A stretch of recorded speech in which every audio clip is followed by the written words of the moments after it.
A notorious LA gang leader described by police as a thrill killer is headed for death. Welcome to Boyz N The Hood TV. Today we tapping into the streets of California, and we're gonna be talking about Toonerville 13 versus the Rascals versus the Westside Locos and many other rival gangs. Now, Toonerville 13, also known as TVR 13, is a well-known Serrano gang from Atwater Village, which was formed in the early 1950s. Now, one of the earliest documented cases was on June 6, 1955. Three Toonerville teens, Arky, Bags, and Cocklebuckle, chased down another vehicle which believed to be a rival gang called the Punks. Toonerville gang members would smash the back end of the bumper of the other vehicle, forcing the car to come to a stop. A man by the name of Nicholas Stable stepped out of the car and was stabbed twice in the back critically by the Toonerville teens. The three other youths were yanked out of the car, were also brutally beaten by Toonerville members. Nicholas Stable will be treated in the ICU for a punctured lung and would ultimately survive his injuries. And this was just the beginning of the violence with Toonerville. And as the years went on, Toonerville 13 became much more of a violent threat in the streets of Atwater. Now, in the early 1980s, when officials tried to negotiate a peace talk amongst Toonerville and other rival gangs at Echo Park for a meeting, but violence would erupt when peacemaker mediator named Diane Clark was shot in her eye in the midst of the chaos. She would eventually make a full recovery. Months later, they would hold another peace meeting with Diane in attendance, and each gang would send two representatives on the behalf of each gang to negotiate peace talks. Members from Frogtown, from Echo Park, and Toonerville. 18th Street and White Fence were the only two gangs that did not attend this meeting. Now, everything seemed to go well, but that would not have a long-lasting effect. And by 1982, Toonerville gang would expand and split into two factions, the Glendale side being known as Southside Toonerville, and the Tehonda side being known as the Northside Toonerville. And this only made the violence that much worse in the streets of LA and Glendale. And by the early 90s, a Toonerville member named Timothy McGee, aka Eskimo, would show a level of violence that the authorities in the area had not seen. On October 14, 1997, a man by the name of Juan Cardiel and Pedro Sanchez, members of the Rascals, a known Toonerville enemy, were standing outside of a gas station. Moments later, two vehicles pulled up. Timothy McGee jumped out of the car, armed with a rifle, and opened fire on both men. Juan and Sanchez tried to run, but they were both hit with gunfire. Sanchez was hit in the back as he collapsed inside the gas station, and Juan was hit in the leg. McGee would then get back in the vehicle and drive away. Both Sanchez and Juan will survive the injuries, but Sanchez will be paralyzed from the waist down because the bullet hit his spinal cord. Now, just 4 days later, on October 18th, McGee and another member of Toonerville headed into the Elysian Valley area, deep into Frogtown's hood, when they spotted a man by the name of Ronald Martin standing outside. McGee approached Martin and asked him where he was from, and then told Martin to lift up his shirt. When Martin lifted up his shirt, you could see a large Frogtown tattoo.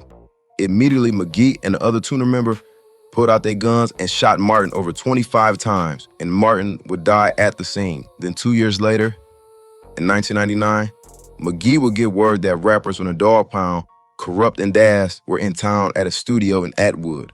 At around 11 p.m., McGee and another Toonerville member would pull up outside of Echo Sound Studios.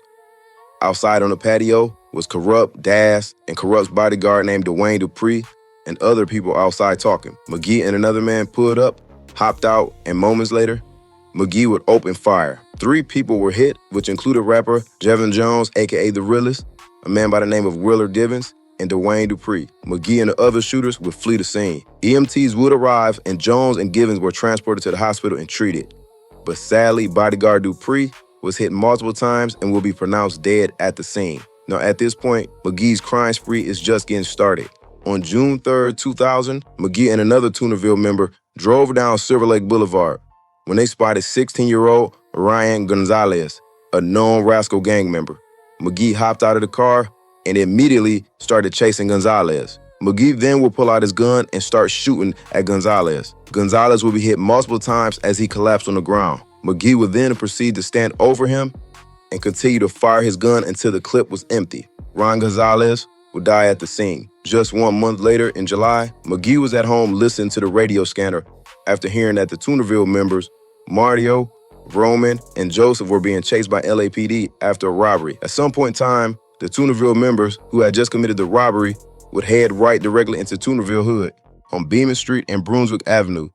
So McGee and other members of Toonerville armed themselves with guns and headed outside to confront Glendale PD. And this would lead to an all-out shootout between Glendale PD and Toonerville members. But once the gunfire died down, 3 Toonerville members were arrested, but McGee was not amongst them. Now, just 2 months later, after this shooting with the Glendale PD on September 14, Timothy McGee saw a 17-year-old named Marty Roybal spray painting under the Glendale Bridge. McGee would approach Marty, and words were then exchanged when suddenly he put out a gun and shot and killed Marty. Moments later, McGee saw a homeless man by the name of David Martin, whom McGee assumed was a witness to the shooting, and decided to shoot and kill him also. Not long after, on June 12, 2001, McGee would shoot and kill a known Rascal member by the name of Manuel Apodaca as he drove along with his pregnant girlfriend named Nina Guerrero. According to authorities, this couple was known for robbing drug dealers. About a month later, on July 22nd, McGee drove down San Fernando Street near a furniture warehouse where he spotted a man by the name of Carlos Velasco, who he did not recognize. And because he didn't recognize him, he would tell the Toonerville members with him to go shoot and kill him. Carlos was found dead at the scene. A month later, on August 8, 2001, a woman named Sherry Westowski would report to authorities that McGee was selling drugs out of her sister's home. McGee would get word that Westowski had snitched on him to the authorities, so he and other Toonerville members would go to their home on Chevy Chase Drive and shoot and kill Sherry, her mother named Mary, and then he would shoot their neighbor, Brian Robinson. Now, just 2 months later, on November 8, 2001, Toonerville would suffer a major loss. A member by the name of Pelo Rodarte was shot and killed on Chevy Chase Drive, and this loss would piss McGee off, and he would want payback. So McGee and a man by the name of Eduardo Rodriguez, aka Looney, were driving down the 100 block of Hollydale Drive when they would spot Pinoy gang member David Natividad, who was driving with his girlfriend, Marjorie Mendoza, and Eric Ree. As the Wayne stopped nearby the curb, Toonerville members pulled up in front of them and opened fire. Mendoza was fatally wounded, and she would die from her injuries. After leaving, McGee realized that he had dropped his cell phone at the scene. He would make a phone call to another Toonerville member by the name of Christina Duran to ask her to help him recover the phone. Christina and McGee would return back to the scene. Duran went to look for the phone, but she couldn't find it. So immediately they left. And as they were leaving, Duran ran a red light and was pulled over by the police, and she would be arrested. Now, during questioning, Duran admitted to the police that McGee was responsible for the shooting, and he had asked her to help him find his cell phone that he dropped. Now, eventually she was released, and the police ended up finding that cell phone at the scene. McGee was made well aware that Duran had talked to the police. McGee told her boyfriend to make sure that he brought her to a party that Toonerville was throwing for her. As the night went on and everybody was celebrating, McGee was in attendance at this party. After the party, Duran was driving along with her boyfriend as McGee followed behind. As Duran drove 2 miles away from the party, Duran's boyfriend would pull over and she would be held hostage as McGee and another Toonerville member approached the vehicle. One of the men would hold her head back as McGee put a gun to the side of her temple and shot her 5 times, killing her at the scene. Her body would be found by authorities the next morning. Now, after this murder, Timothy McGee would flee the state of California and be on the run. And it would not be until February of 2003 when McGee was apprehended and arrested in Bullhead City in Arizona. McGee was initially charged with 9 murders, but 3 were dropped, and he was only charged with 6. A notorious LA gang leader described by police as a thrill killer is headed for death row at San Quentin. You are sentenced to death.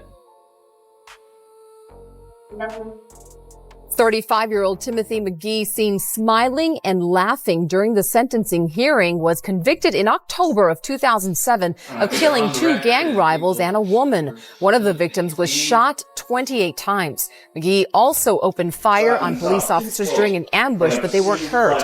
Prosecutors say he even boasted in rap lyrics about the pleasure he got from killing. But the murder convictions were recently overturned due to a judge improperly removing a juror. But even with those murders being overturned, McGee would still spend the rest of his life in prison due to the 3-strike law. Now, with McGee in prison, Toonerville still waged war in the streets. And on January 24th, 2004, a Toonerville member by the name of Carlos Navarrete, aka Lazy, parked his silver pickup truck on Cinco Avenue. He spotted a man he believed to be a Rascal member known as Jose Moreno. Jose was outside with a woman named Victoria and another man by the name of Richard. Carlos put the Silverado truck in gear and drove straight towards Richard and Victoria. And as he approached them, he began shooting. Richard was hit in his foot as he fell to the ground, and Victoria, he ran and hid behind a trash bin unharmed. Carlos of Toonerville would immediately drive off. Richard would then crawl his way towards the front door and inside the house, and land on the floor was Jose Moreno with a gunshot wound to his head. Jose would die from his injuries. Just 2 days later, police would get info that the shooter was Carlos of Toonerville. They would arrest him as he left his grandmother's home driving the same pickup truck. They would find the murder weapon inside. Carlos would then be charged with the murder. After his trial was over, he was convicted and sentenced to 25 years to life in prison for murder and multiple attempted murders. Now later that year, we would see Toonerville clash with the Westside Locos, another rival gang. And on October 6, 2004, 17-year-old Toonerville member William Maldonado was riding his bike when members of the Westside Locos pulled up in a vehicle. A man by the name of Freddie Yedal, aka Crow, asked William where he was from, and William responded, Toonerville. Immediately, Freddie and other members, including Torres and Pena, got out of the car and began to attack William. William was beaten with an aluminum baseball bat and was profusely bleeding. He was even hit with his own bike at one point. After about 20 seconds, Torres and Pena got back into the car along with Freddie and drove off. William was able to pick himself up and walk to his sister's house, who would take him to the emergency room. When he arrived to the hospital, he had 2 skull fractures and bruises all over his body. 4 days later, William would die from a brain injury. During the investigation, detectives would go back to the scene and they would find the bloody baseball bat, which had the initials WSL13 and the word Crow. This would lead officers to Freddie, whose nickname was Crow. Freddie, Pena, and Torres would later be arrested and questioned. All 3 would admit to the assault and will be charged for this murder. And as the trial ended, they all will be found guilty. Freddie, Torres would both receive 15 years to life, and Pena will receive 30 years to life in prison. Now, 2 years later, on April 24th, 2006, Toonerville member Ernesto Rodriguez, aka Spanky, and another Toonerville member drove down Brunswick Avenue. They would see 2 men in a pickup truck named Jose Quintanilla and Jose Cortez. As the truck made a stop on Los Feliz, Rodriguez slightly bumped into Quintanilla's car. Rodriguez would then yell out, "Hey putos!" Quintanilla would yell back, "We don't want any trouble." Immediately, Rodriguez started shooting. Bullets would then rip through the back window, fatally wounding Cortez in the head and the neck as he slumped over. Quintanilla would then hit the gas, but he would crash into a pole and immediately play dead. Toonerville members assumed that both were dead and drove off. Quintanilla then realized that the Toonerville members had made a U-turn and were coming back. He immediately got out of the truck and hid behind a trash can. Toonerville members would then come back up to the truck where Cortez was at. Then Rodriguez would proceed to shoot Cortez 3 more times and then drive off once again. After they left, Quintanilla would then run and get help. Now, 2 days later, Rodriguez would do another drive-by, this time on Porlita Street, but officers respond and quickly give chase to Rodriguez. Somehow, Rodriguez and another member would escape on foot, abandoning the truck, but inside of that truck was evidence leading directly to Toonerville member Rodriguez, and inside was a picture of him. And on April 20th, Rodriguez would be arrested. After going through tons of evidence and DNA, eventually Rodriguez will be charged and found guilty, and he was sentenced to life in prison. Now, later that year, on Christmas Eve, a party was being thrown by the Avenues, which included Russell Canine and Carlos Renteria. A fight would break out with a group of females, which would turn into a brawl. Also in attendance at that party were Toonerville members, which included a man by the name of Patrick Evans. Russell of the Avenues would exchange words with Evans from Toonerville. Russell would punch Evans in the face, and in return, Evans would pull out a gun and shoot Russell at point-blank range as he collapsed on the steps. Also, Avenue member Carlos would be shot by Evans also. Russell Canine would die at the scene. When the police began their investigation, a man by the name of Juan Rodriguez would identify Patrick Evans as the shooter. And days later, on December 29th, officers would do a probation check on another Toonerville member by the name of Montanez. Police found guns, which included a .22 rifle and an empty mag. While there, officers would see Patrick Evans ride by in a van. Officers would immediately follow him and give chase. Evans would abandon the van, but later be arrested after breaking inside of a woman's home. The .22 rifle found would match the same shell casings from the murder scene, and Evans was eventually charged with murder. And after his trial, he was convicted and sentenced to 65 years to life in prison. Now, a year later, in 2007, Toonerville will have another run-in with the Westside Locos. On December 9th, 2007, Toonerville members Stanton, Burgess, and Cluley were walking down Samoa Ave when a red SUV pulled up. Inside were members of the Westside Locos, which included a man by the name of Robert Lopez. Lopez would roll down the window and ask, "Where you fools from?" They would say, "Toonerville." Someone from inside the truck would yell out, "Westside Locos," and suddenly Lopez opened fire on the Toonerville members. He shot 6 to 7 times, and Burgess was hit in the head and ankle, collapsed, and died at the scene. The very next day, on December 10th, Toonerville members, including Garcia, stood outside on Beamer Street near Chevy Chase Park when the Westside Locos would pull up in the same red SUV from the day before. Valdez would yell out the window, "Westside Locos," and open fire on the group. As they ran, Garcia was hit in his abdomen and he would collapse on the ground. Now, initially, when EMTs arrived, he was taken to the hospital and was in critical condition, but ultimately, he would survive his abdomen shot. Now, after fleeing this scene, police spotted the Westside Locos doing over 90 miles per hour and would pull them over. Valdez and Lopez and a man by the name of Valens would all be arrested. After the police investigation, all members will be tied to the shootings and will be charged. They will be found guilty of murder, premeditated murder, and multiple other charges, and all three will be sentenced to life in prison. About a year later, on April 14th, 2008, Toonerville member by the name of Eric Ceballos and Cesar Ortega would make their way deep into the Rascals hood. Eventually, they saw a man by the name of Steve Garcia, a known Rascal gang member, turning onto Cardeon Street. Garcia was with a group of girls, Martha Jose and a girl named Claudia. Eric and Cesar of Toonerville would then run up to Garcia's car door, one on the driver's side and the other on the passenger side. Eric would then tap on the window with the gun and say, "Where you from, homie?" And without warning, Eric and Cesar would open fire on the car. Garcia was hit with multiple bullets, but was able to hit the gas, but would ultimately crash the vehicle. Claudia was hit in the elbow, but Garcia was hit with 15 shots and 4 fatally wounded him. Garcia would die at the scene. Toonerville members would hop back in the car and drive away. At around 3 a.m., Toonerville members Eric and Ortega would check into a nearby hospital for gunshot wounds. Police would then be called and they would claim that they were shot by rival gang members. After an investigation, police would determine that both Eric and Cesar were lying about how they were shot. And after further investigation, both Eric and Cesar, after being released from the hospital, would be charged and arrested for the murder. It was revealed that Eric and Cesar accidentally shot each other while shooting at Garcia due to the fact that one was on the passenger side shooting and the other was on the driver's side shooting. By the end of the trial, both would be found guilty, sentenced to 84 years and 94 years to life in prison. Later that year, on December 26th, Toonerville member by the name of Jose Calderon was driving down Silver Lake Boulevard when he saw a man by the name of Juan Correa, a member of Echo Park. Jose assumed Juan was a member of the Rascals because Juan was visiting his girlfriend who lived in the Rascals area.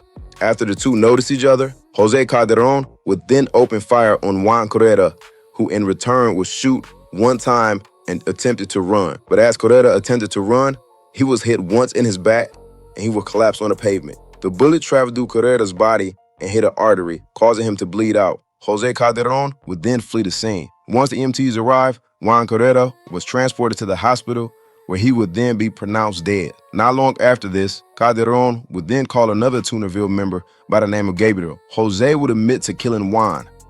What they didn't know was that Gabriel's phone was being tapped because he was under surveillance by the feds. Calderon would then later be arrested for this murder.